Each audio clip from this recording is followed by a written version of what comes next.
I claim this world in the name of the Emperor of Man and his Imperium. I bring justice and truth for the loyal, punishment and death for the guilty, and the spoils I take by my own hand. From Ancelion Aquer, Lord Captain of the Celestis Imperium. The Imperium of Man is a vast, scattered realm, extending over almost the entire galaxy, impinging itself upon the more compact areas of alien-settled space. The million or more human-inhabited worlds the Imperium controls are but a tiny fraction of the galactic whole.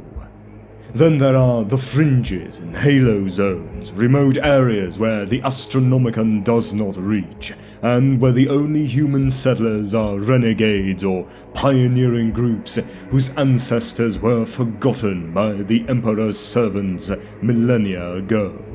Most of the Milky Way galaxy remains unexplored, unknown, and extremely dangerous, even in the late 41st millennium. The potential of new worlds, alien civilizations, and unimaginable resources made necessary a class of free-ranging Imperial agents known as rogue traders.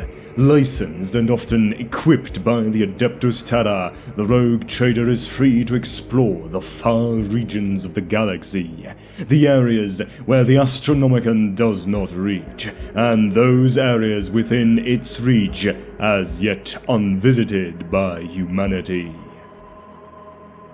They have even attempted to cross the great starless voids of intergalactic space, but over such distances, even Astropath's powers of psychic communication are useless, and whether such missions have succeeded is unknown.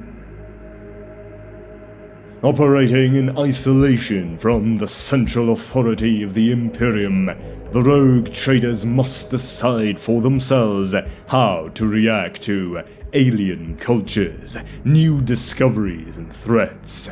If they judge an intelligent Xenos race to be potentially dangerous, they may attempt to destroy it or to gather as much information as they can so that others may do so. If they decide a Xenos race may be of use to humanity, they may attempt to make contact and establish relations. If merely rich in technology or minerals, a planet may be plundered, and the rogue trader will return to Terra laden with the treasures of space, alien artifacts, rare and precious minerals, and undreamed-of technologies. Needless to say, the rogue trader requires a considerable resource in spacecraft, troops, and other stuff if they are to complete their mission. Their total responsibility may extend to dozens of voidcraft, often huge, lumbering cargo vessels crammed with a small army, a full crew of technicians and volunteer settlers to establish colonies on new worlds. Most important, however, are the fighting troops, for it is they who will have to deal with any potential threat. Many traders are individuals who have reached a position of power within the Imperium's governing hierarchy. These individuals are drawn from the ranks of the Adeptus Terra, the Imperial Navy, and Astra Militarum, or even the Inquisition. A few are influential civilians, amongst whom the Navigators are the most famous. Politics sometimes obliges this cause, for free of Imperial command, the rogue trader is also conveniently out of the way, beyond the center of real power in the Emperor's realm. They have a reputation as outcasts. Many are people whom the high-ranking officials of the Adeptus Terra's myriad branches deem better kept at a safe distance from the throne world. Operating beyond Imperial control, they are a law unto themselves. Some are highly pious individuals, bringing the God Emperor's light beyond the edges of his rule. Others are nothing more than glorified pirates and scoundrels. Many of them exude confidence and are highly charismatic, often charming and roguish, skilled diplomats, some would say confident tricksters, and hardened killers when the situation demands. They will often gather an entourage of hangers-on and companions, and this may contain alien warriors, mutants, and other undesirables unacceptable in polite Imperial society. Many Puritans in the Inquisition would take to marking the rogue trader out as a heretic. Many traders have highly unstable personalities. Some destroy worlds on a whim, or experiment with alien species out of a macabre curiosity. All of them are highly exceptional individuals who are driven to success beyond the dreams of the ordinary men and women of the Imperium of Man, even though these exceptional people often have extreme character quirks themselves. Some destroy entire worlds for the slightest of reasons, or include alien warriors and mutants among their entourage in direct violation of Imperial orthodoxy. Some are highly pious servants of the God Emperor, while others are no more than legitimized pirates. The most infamous rogue trader was Jan van Jastobal, who became little more than an officially sanctioned desperado, plundering whatever world he came upon. Rogue traders are often flamboyant individuals, commonly dressed in the most extravagant finery they can acquire. However, each one is a unique individual from a particular background. Some newly created traders come from origins in the Astra Militarum, the Imperial Navy, the Merchant Fleets, the Administratum, or even the Imperial Inquisition, where they will have developed unique outlooks, skills, and approaches to different situations. Some of them are relatively poor, possessing a single ancient and dilapidated starship. Others are incredibly wealthy and powerful and have whole fleets of warships and entire private armies at their disposal. Certain favored individuals may even call upon detachments of space marines, having entered mutually beneficial pacts with individual chapters. Some rogue traders operate as mercenaries, renting the service of their ship or ships to the highest bidder, including pirates, other rogue traders, or an imperial organization like the Adeptus Mechanicus, the Astra Militarum, or the Inquisition. Their beginnings. The rogue traders had their origins in the demands of the early days of the Great Crusade of the late 30th millennium. Driven by the will of the Emperor, the first expeditionary fleets of the Crusade pushed outwards into the galaxy. Preceding each great expeditionary fleet of hundreds, sometimes thousands of vessels, often ranged smaller contingents of independent flotillas led by a class of martial leader that would become known as the Rogue Traders Militant. Many of these individuals were former rulers of the numerous realms the Emperor had cast down, first during the Unification Wars on Terra, and later, as the Great Crusade spread, formerly independent human worlds. They were offered a stark choice: bend the knee before the Emperor and swear service to the Great Crusade, or die by his hand. Though many set pride before what they regarded as slavery, others chose service and took up the Emperor's warrant of trade. There was a price, however. The rogue traders militant were expected to scout ahead of the leading edge of the Great Crusade, accompanied by their own armies as well as whatever assets had been ceded them by the Emperor. Operating so far ahead of the Emperor's crusading armies, they could expect little or no aid should they encounter foes too powerful for them to overcome. After several solar decades penetrating the inky black of the void, rogue trader militant fleets often appeared as ramshackle vagabonds, many of their starships taken from defeated enemies, sometimes including Xenos vessels of entirely novel or esoteric form. They were forbidden to return to Terra, for in his wisdom the Emperor sought not to just rid himself of powerful rivals, but to ensure that even in their deaths they might serve mankind. Many vanished alone and unheralded, slain, consumed, or enslaved by nameless Xenos abominations far from the light of Terra. The era Indomitus. In the wake of the birth of the Great Rift, nearly 100 rogue traders were invited to Mackridge for an emergency symposium. The summons bore the seal of Robert Guillermin, the resurrected Primarch of the Ultramarines, Lord Commander of the Imperium and Imperial Regent, and thus was an honor no one in the Imperium could refuse. From this magnificent beginning would stem a truly hellish journey. It had been many thousands of Terran years since so many traders were gathered in one location. It was rare enough for a handful to meet. Many of the assembled had guessed the purpose of the quorum by the time they had arrived, for Ultramar had been ravaged by war.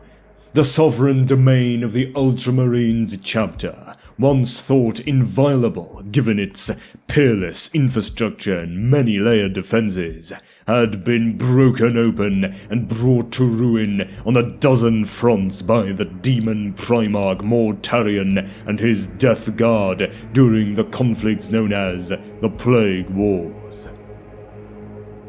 Though Guillermin had returned following the end of the Indomitus Crusade to lead a masterful defense of his realm, the aftermath would take solar decades, if not standard centuries, to resolve. Many of the rogue traders genuflected as the Primarch entered the halls, but Guillermin bid them stand. He spoke to them as equals, as was his way. The Primarch claimed that the Imperium was not just being invaded, but locked in a struggle for its spirit as much as its body. The realm of Ultramar had been afflicted with plagues, each supernatural in origin and voracious in its spread. Before the invading forces of chaos had been driven back to the Scourge stars, a trio of conquered Imperial star systems, many of the moons and planets under Guillermin's rule had been racked by the spore of Nurgle, the dark god that Mortarion and his fallen traitor legion called Lord and Master. During the Indomitus Crusade, Guillermin had travelled across the war-riven galaxy and seen his father's empire in flames. He knew every resource would be needed to save mankind, and even as he took the fight to humanity's enemies, his statesman-like mind dwelled on how the Imperium would recover from its losses. To this end, he knew the rogue traders would be vital. The traders that he had selected were to fight for the Imperium's future, not as warriors or bureaucrats, but as pioneers. The front line upon which they would face their destiny was not that of the battlefield, but of deep and uncharted space. They were to find new worlds to conquer in the name of the Emperor, fresh lands upon which mankind could settle and thrive. While warp storms had cut off much of the galaxy in the wake of the Cicatrix Maledictum's birth, they had also opened up never-before-explored routes upon the fringes of Imperial space. There could be found opportunity, hope, and such danger that meant many of the rogue traders would never return. Guilliman gave those gathered at the symposium on Macridge the opportunity to leave, to walk away without a strain on their honor, for it was a perilous task he proposed. Since the opening of the Great Rift, the Astronomicon had been occluded more than ever, and the creatures of the warp seemed to haunt every space lane and distant moon. And yet, none of those assembled took a backward step.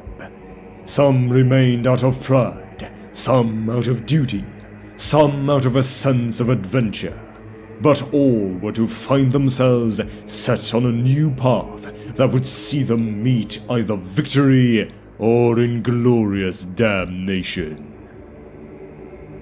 Within solar days, the fleets of the rogue traders had left the realm of Ultramar, bound for the yawning reaches of space beyond the eastern fringe and the extremities of the Ultima Segmentum's spiral arm.